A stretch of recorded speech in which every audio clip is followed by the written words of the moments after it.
శ్రీ సత్యనారాయణ వ్రతకథా ప్రారంభ. ప్రథమోధ్యాయ. పూర్వమొకప్పుడు సౌనకాది మహామునులు కొందరు నైమిసారణ్యమున కూడియున్నవారై సూత మహామునిని చూచి ఇట్ల అడిగిరి. ఏ వ్రతము చేసినా ఏ తపస్సు చేసినా కోరిన ఫలములు సిద్ధించునో అట్టి దానిని తెలుపుము అని మహామునులు సూతుల వారిని కోరిరి. అందులకు సూతముని, ఓ మునులారా, పూర్వమొకప్పుడు నారదుడు శ్రీ మహావిష్ణువును ఇదే విధముగా కోరగా శ్రీహరి ఆనతిచ్చిన విషయమును మీకు ఎరింగించెదను, శ్రద్ధగా వినుడు అని ఇట్లు చెప్పదొడంగెను. పూర్వమొకప్పుడు నారద మహాముని సకల లోకములను తిరుగుచు మార్గదేశమున భూలోకమునకు వచ్చెను. నారద మహాముని భూలోకమున మానవులు పడుతున్న కష్టములను చూచి వీరికి ఈ కష్టములు ఎట్లు తొలుగును అని ఆలోచించుచు విష్ణులోకమునకు వెళ్ళెను. నారద మహాముని విష్ణులోకంలో చతుర్భుజుండు, తెల్లని శరీరఛాయ కలవాడును, శంఖము, చక్రము, గద, పద్మము మొదలగు అలంకారములు గలవాడును అగు శ్రీహరిని చూచి ప్రార్థించెను. మనస్సుతో ఊహించుటకు గాని వాక్కుతో వివరించి చెప్పుటకు గాని సఖ్యము కాని అతీతమైన రూపము గలవాడా, ఆది మధ్యాంతరహిత నిర్గుణుడవయ్యు సుగుణాత్ముడవైనటువంటియు ఆదిపురుషుడైనటువంటియు భక్తుల బాధలు తొలగించినట్టి శ్రీమన్నారాయణ, నీకు భక్తితో నమస్కరించుచున్నాను. శ్రీహరి ఆ స్తోత్రమును విని నారద మహామునితో ఇట్లనెను. ఓ నారద మహాముని, నీవు వచ్చిన కారణము ఏమి? నీ కోరిక తీర్చెదను, చెప్పుము అని అనెను. నారదుడు శ్రీ మహావిష్ణువుని చూచి, జగద్రక్షక, భూలోకమున మానవులు నానా యోనులం బట్టుచు నానావిధ కష్టములను అనుభవించుచున్నారు. వారలకు ఆ కష్టములు ఎట్లు తొలగును? అందుకేదైనా ఉపాయము తెలిపి అనుగ్రహింపవే అని ప్రార్థించెను. అందులకు శ్రీహరి ఇట్లు చెప్పదొడంగెను. నారద మహాముని, నీవు లోకహితార్థమై చక్కని విషయము అడిగితివి. అందులకు ఒక వ్రతము కలదు. అది సత్యనారాయణ వ్రతము. ఆ వ్రతమును భక్తి శ్రద్ధలతో ఆచరించిన వారు ఇహలోకమున సకలైశ్వర్యములను పొందినవారై పరమున మోక్షమును పొందుదురు. అది విని నారదుడు ఇట్లు అడుగుచున్నాడు. ఓ దామోదర, ఆ వ్రతము ఆచరించుట వలన ఏమి ఫలితము కలుగును? ఆ వ్రతము ఎటుల ఆచరింపవలయును? దాని ఇదివరలో ఎవరో ఆచరించిరి, అది అంతయు సవిస్తరముగా ఎరింగింపుము అని కోరెను. అందులకు శ్రీహరి ఇటుల చెప్పదొడంగెను. సత్యనారాయణ వ్రతము సకల దుఃఖములు నివారణ చేయును, సకల ఐశ్వర్యములు కలుగజేయును, సంతానము కలుగును, సర్వత్రా జయప్రదముగా ఉండును. ఈ వ్రతమును వైశాఖ మాసమందు గాని మాఘమాసమందు గాని కార్తీక మాసమును గాని ఒక శుభదినము గాని ఆచరించవలయును. కష్టములు సంభవించినప్పుడు, దరిద్రముతో బాధపడుచున్నప్పుడును ఈ వ్రతము చేయుట మంచిది. ఏదైనా వివాదము కలిగినప్పుడు ఈ వ్రతము ఆచరించినచో అట్టి వివాదమున తప్పక జయము కలుగును. నారద మహాముని, ఈ వ్రతమును శక్తిగలవారు ప్రతి నెల ఆచరించవచ్చును, లేదా సంవత్సరమునకు ఒకమారైనను చేయవచ్చును. ఎవరి శక్త్యానుసారము వారు చేయవచ్చును.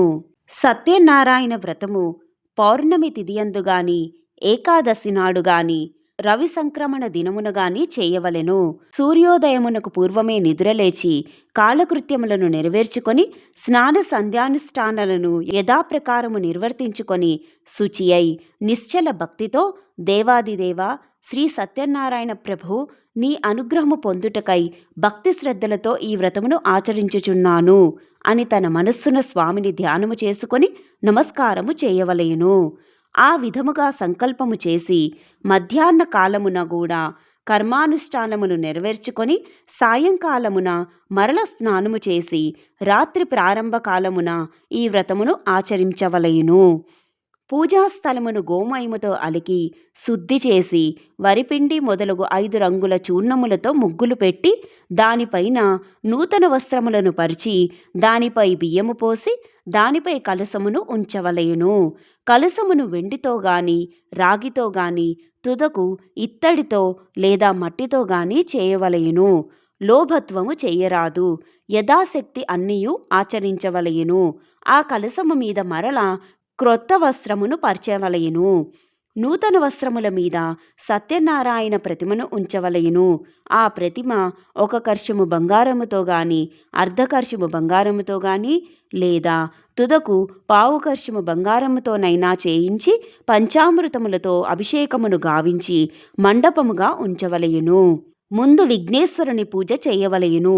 తరువాత లక్ష్మీదేవిని, విష్ణుమూర్తిని, పరమేశ్వరుని, పార్వతిని, సూర్యుడు మొదలగు నవగ్రహములను, ఇంద్రాది అష్టదిక్పాలకులను, అధిదేవత ప్రత్యధి దేవతలతో సహా పూజించవలయును.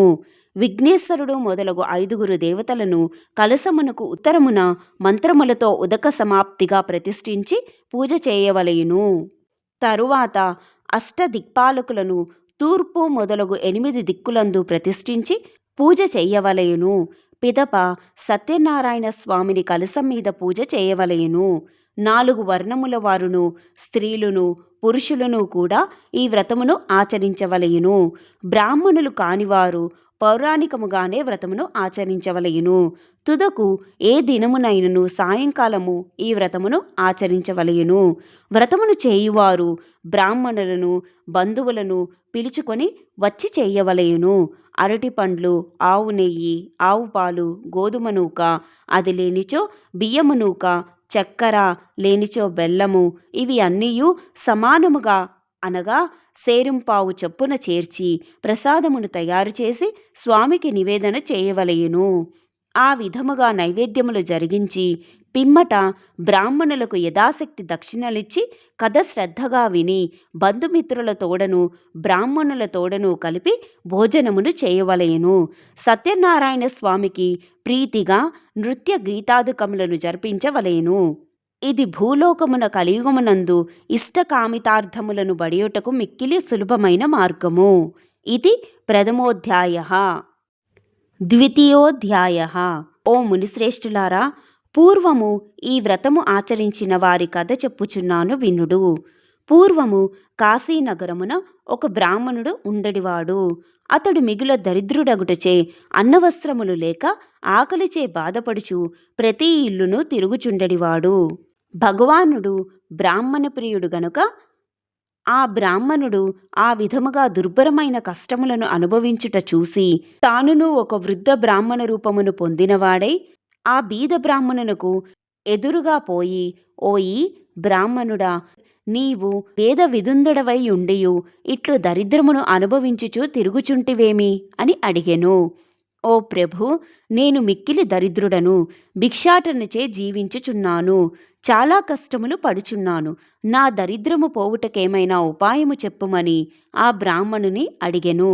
బ్రాహ్మణుడా, శ్రీ సత్యనారాయణ స్వామి శ్రీహరి అవతారమై ఉన్నారు. ఆ సత్యదేవుని సేవించినచో నీ కష్టములెల్లా తొలగిపోవును. ఆ సత్యనారాయణ వ్రతమును ఆచరింపుము. ఆ విధముగా చెప్పి వృద్ధ బ్రాహ్మణుడు ఆ వ్రతమును ఆచరించు విధానమును కూడా చెప్పి అక్కడనే అదృశ్యుడాయెను. అది విని బ్రాహ్మణుడు ఆ వృద్ధ బ్రాహ్మణుడు చెప్పిన సత్యనారాయణ వ్రతమును రేపు చేసెదను అని తన మనస్సులో సంకల్పించుకున్నవాడై ఆ రాత్రి ఉత్సాహము వలన నిద్ర రాకపోగా ఎట్లో కాలము గడిపి మరునాడు ప్రాతకాలమున లేచి నిత్యకృత్యములు నెరవేర్చుకున్నవాడై ఆ రోజు తప్పక సత్యనారాయణ వ్రతము చేయుదునని తన మనస్సున మరల సంకల్పించుకొని భిక్షాటనమునకు బయలుదేరెను. ఆ దినమున ఆ బ్రాహ్మణునకు చాలా ద్రవ్యము లభించినది. దానితో అతడు బ్రాహ్మణులను, బంధువులను పిలుచుకొని భక్తి శ్రద్ధలతో సత్యనారాయణ వ్రతమును ఆచరించెను. ఆ వ్రతము యొక్క ప్రభావము వలన ఆ బ్రాహ్మణుడు సకల దుఃఖములు తొలగిపోగా సకల సంపదలు పొందినవాడై చాలా సంతోషించెను. అది మొదలు ఆ బ్రాహ్మణుడు ప్రతి మాసమున విడువక సత్యనారాయణ వ్రతమును భక్తి శ్రద్ధలతో చేయుచుండెను. ఈ విధముగా ప్రతి మాసము సత్యనారాయణ వ్రతము చేయుచుండుట వలన బ్రాహ్మణుడు మహాదైశ్వర్యవంతుడగుటయే గాక సకల పాపముల నుండి విముక్తి పొందినవాడై అంత్యమున మోక్షమును పొందెను. ఈ వ్రతమును ఆచరించిన వారు ఆ బ్రాహ్మణుని వలెనే సకల దుఃఖముల నుండి విముక్తి పొందిన వారై సుఖముగా నుందురు. ఓ మునులారా, ఆ విధముగా శ్రీహరి నారదునకు చెప్పిన ఈ వ్రతమును ఇప్పుడు మీకు తెలిపితిని అని సూతుల వారు చెప్పిరి. మరల ఆ మునులు సూతుల వారితో ఇట్లనిరి: ఓ మహాత్మా, ఆ బ్రాహ్మణుని వలన విని ఎవరీ వ్రతము చేసినారో అది అంతయు సవిస్తరముగా తెలుపుము అని కోరిరి. సూతుల వారు ఇట్లు చెప్పుచున్నారు: ఓ మునులారా, ఆ వ్రతము ఎవరెవరిచే చేయబడినదో చెప్పుచున్నాను వినుడు. ఒకప్పుడు ఆ బ్రాహ్మణుడు భక్తి శ్రద్ధలతో ఈ వ్రతము చేయుచుండెను.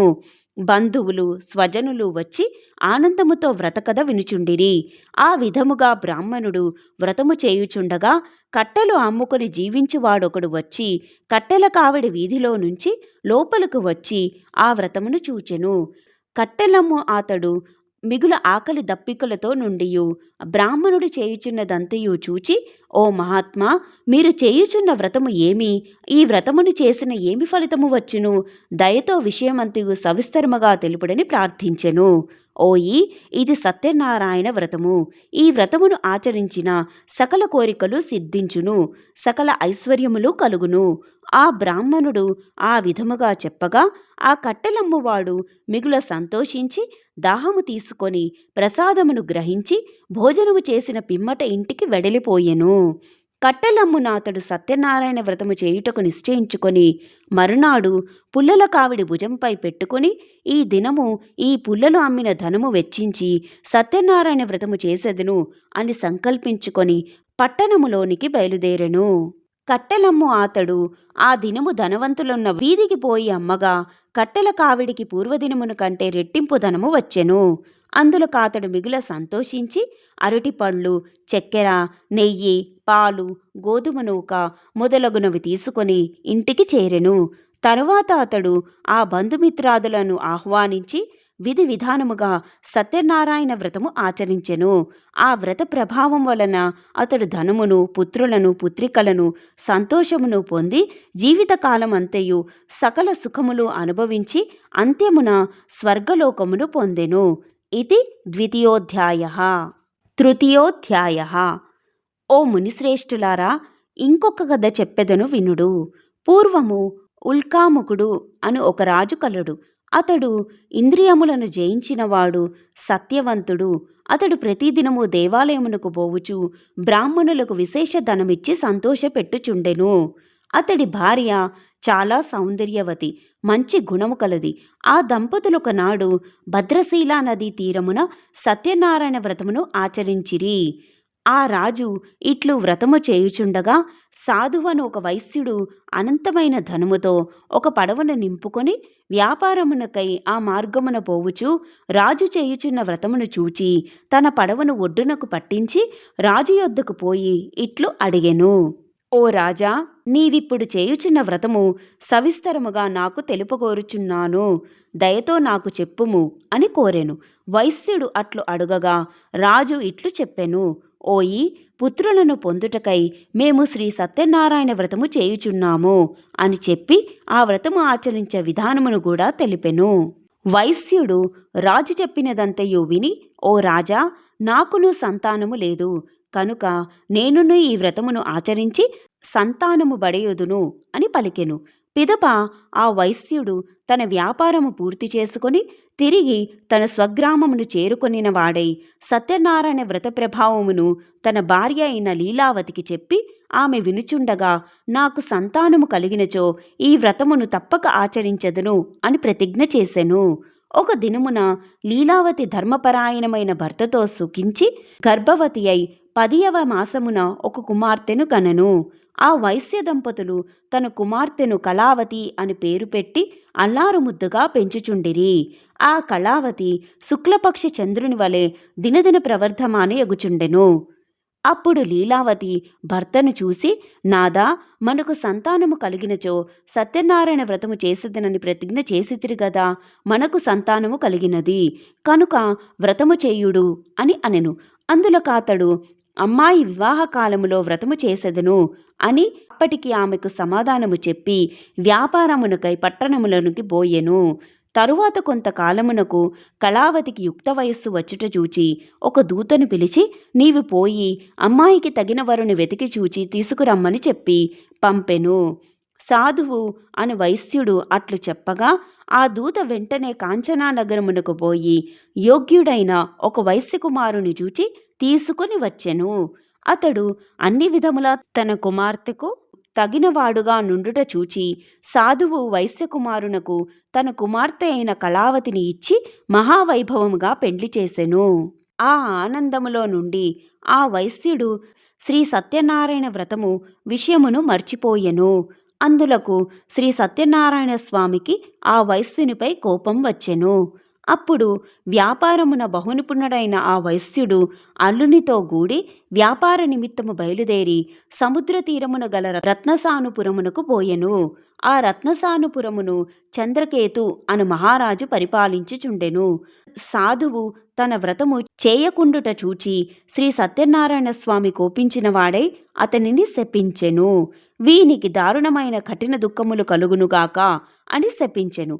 ఆ రాత్రి దొంగలు రాజుగారి ధనాగారము నుండి కొంత ధనమును అపహరించి ఆ వర్తకులున్న చోటికి చేరుకొనిరి. రాజభటులు ఆ దొంగలను పట్టుకొనుటకు నలుమూలలు వెతుకుతూ తమ దగ్గరకు వచ్చిచుండట చూచి ఆ దొంగలు ఆ ధనమును ఆ వర్తకుల చెంత వదిలి పారిపోయిరి.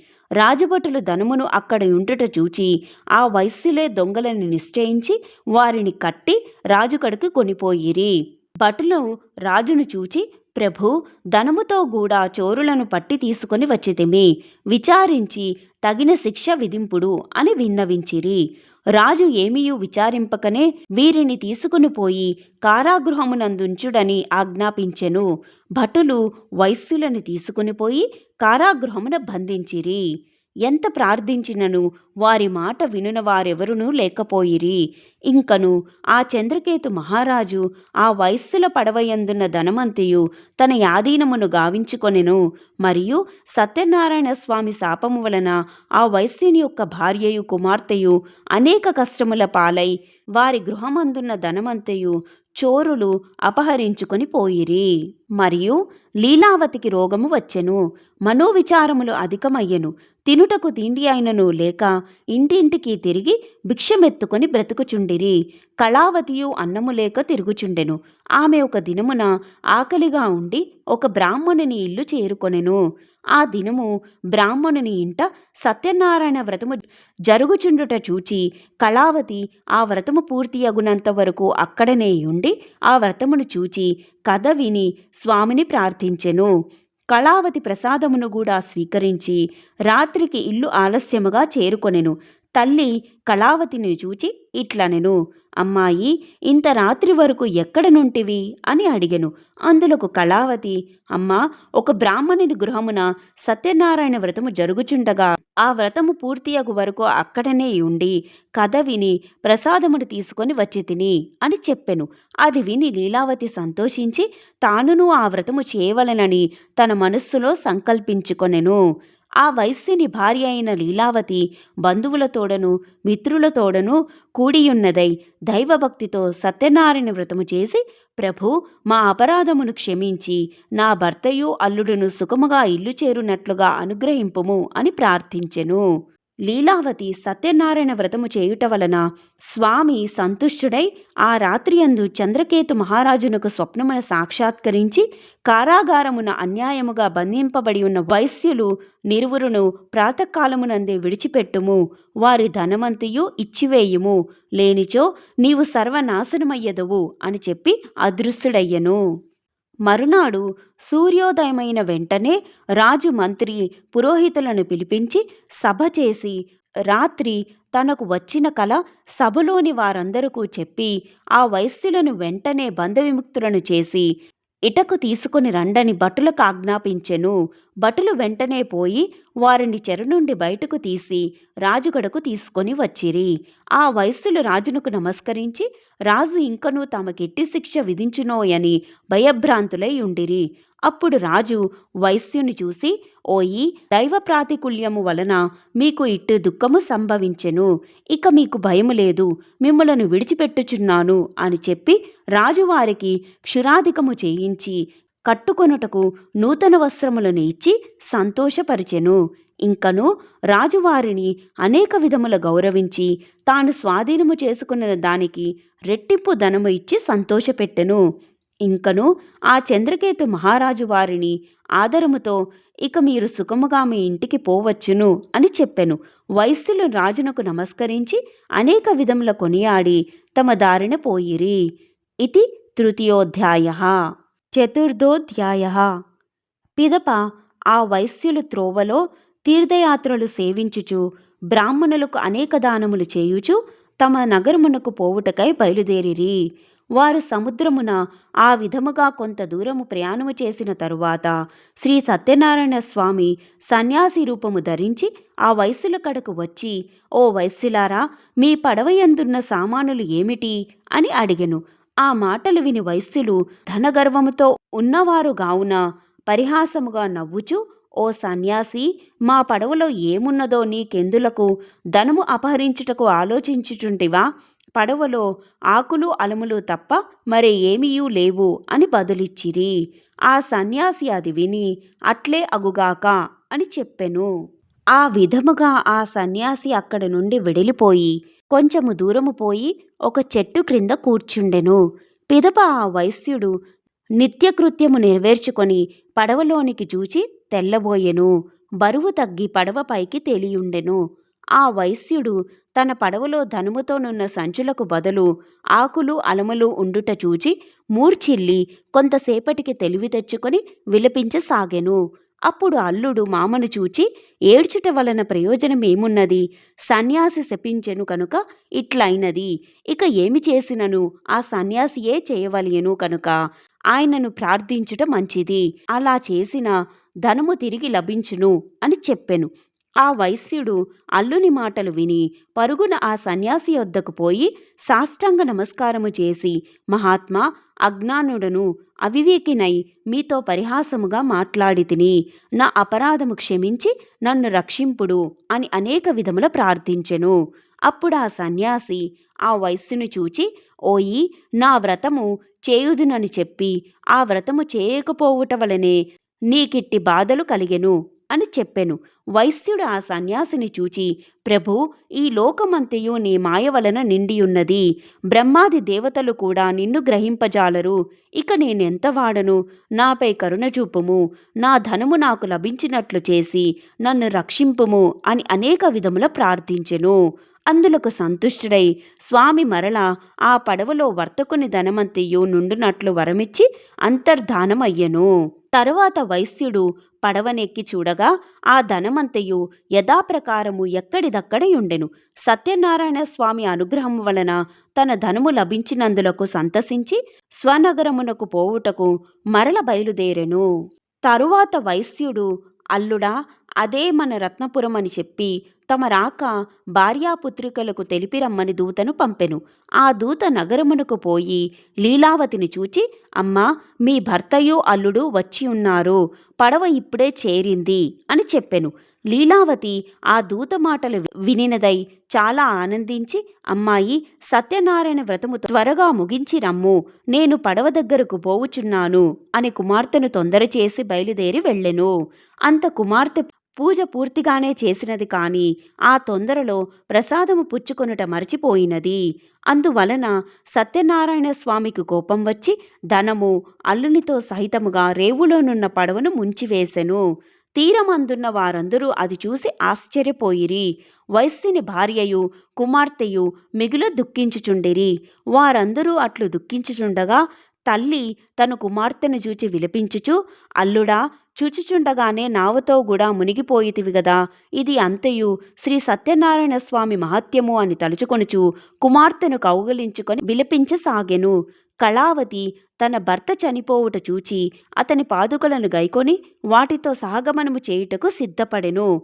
వైశ్యుడు అది చూచి దుఃఖించుచు, ఇది అంతయు సత్యనారాయణ స్వామి మహత్యమే గాని వేరు కాదని నిశ్చయించుకొని, ఇక నా శక్తిని అనుసరించి ఆ స్వామిని కొలిచెదను అని నిశ్చయించుకొని అందరూ పిలిచి తన అభిప్రాయము చెప్పి స్వామికి సాష్టాంగ నమస్కారము చేసి వేడుకొనెను. అంత సత్యనారాయణ స్వామి వైశ్యునిపై కరుణ వహించి, ఓ వైశ్యుడా, నీ కుమార్తె ప్రసాదము భుజింపకుండగానే భర్తను చూచుటకు వచ్చినది. ఆమె ఇంటికి పోయి ప్రసాదమును తీసుకొని వచ్చినచో అంతయు శుభమగును అని చెప్పెను. ఆ విధముగా ఆకాశము నుండి వినపడిన మాటలు విని కళావతి వెంటనే ఇంటికి పోయి స్వామి ప్రసాదము స్వీకరించి వచ్చెను. ఆమె తిరిగి సముద్ర తీరమునకు వచ్చేసరికి తన భర్త నావతో కూడా పైకి తేలియుండెను. అది చూచి అందరును చాలా ఆనందించిరి. అప్పుడు కళావతి తండ్రిని చూచి, తండ్రి, ఇక ఆలస్యమేల చేసెదవు, ఇంటికి పోవుదము రమ్ము అని అనెను. అప్పుడు ఆ వైశ్యుడు బంధుమిత్రాదులతో కలిసి అక్కడనే సత్యనారాయణ వ్రతము ఆచరించి పిమ్మట సుఖముగా ఇల్లు చేరుకొనెను. తర్వాత ఆ వైశ్యుడు బ్రతికి ఉన్నంత కాలము పౌర్ణమి తిథి అందును రవి సంక్రమణమందును శ్రీ సత్యనారాయణ స్వామి వ్రతము చేయుచు జీవితాంతము వరకు సకల సుఖములను అనుభవించి అంత్యమున స్వర్గమును పొందెను. ఇది చతుర్థోధ్యాయ. పంచమోధ్యాయ. సూత మహాముని మరల ఇట్లు చెప్పదొడంగెను. ఓ మునీంద్రులారా, మరి ఒక కథ చెప్పెదను వినుడు.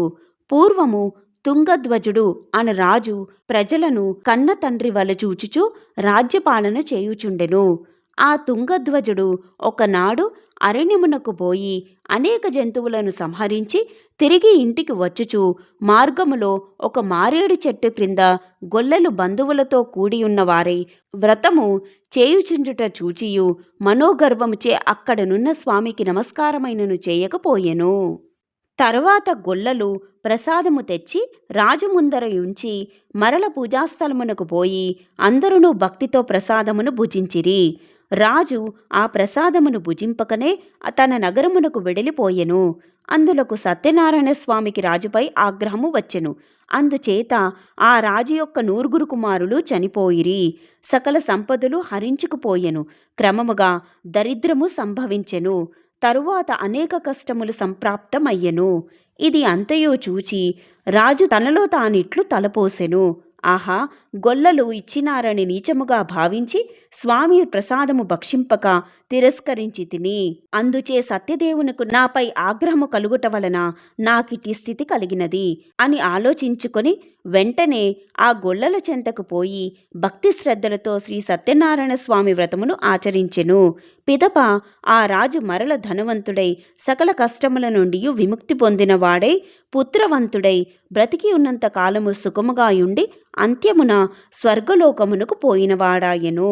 మహాప్రభావమైన ఈ వ్రతమును భక్తి శ్రద్ధలతో ఎవరు ఆచరింతురో, ఎవరు ఈ కథను భక్తితో వినుదురో వారు ధనవంతుడగును, బంధనమును పొందినవాడు విముక్తి పొందును, భయగ్రస్తునకు భయము తొలుగును, సకల అభీష్టములను పొందినవారై అంత్యమున స్వర్గలోక ప్రాప్తి పొందుదురు. కావున సత్యనారాయణ వ్రతము ఆచరించిన మానవుడు సర్వ విధములగు దుఃఖముల నుండి వినువబడును. కనుక సత్యనారాయణ వ్రతము చేయవలసిన ఆవశ్యమును, వ్రత విధానమును, ఆ వ్రతము యొక్క మహాత్యమును, అందువలన లభించు ఫలితమును వివరించి తిని. కలియుగమున సత్యనారాయణ వ్రతము ప్రత్యక్ష ఫలప్రదమైనది. కలియుగమున సత్యనారాయణ స్వామిని కొందరు సత్యేశ్వరుడని, కొందరు సత్యనారాయణుడని, కొందరు సత్యదేవుడని పిలుచుకొందురు. సనాతనుడైన హరి కలియుగమున అనేక అవతారములు, రూపములు పొంది భక్తులను కాపాడుచు వారి కోర్కెలు తీర్చుచుండెను. వ్రతము చేయుటకు శక్తి లేకున్నచో ఎవరైనా ఈ వ్రతమును చేయుచుండగా చూచినను, భక్తి శ్రద్ధలతో కథ వినినను సత్యదేవుని అనుగ్రహం వలన సకల కష్టములు తొలగిపోవును, సకల సంపదలు కలుగును. ఇది శ్రీ స్కాందపురాణే రేవాఖండే సత్యనారాయణ వ్రతకథాయాం పంచమోధ్యాయ సమాప్తః. శ్రీ రమాసహిత సత్యనారాయణ దేవతార్పణమస్తు.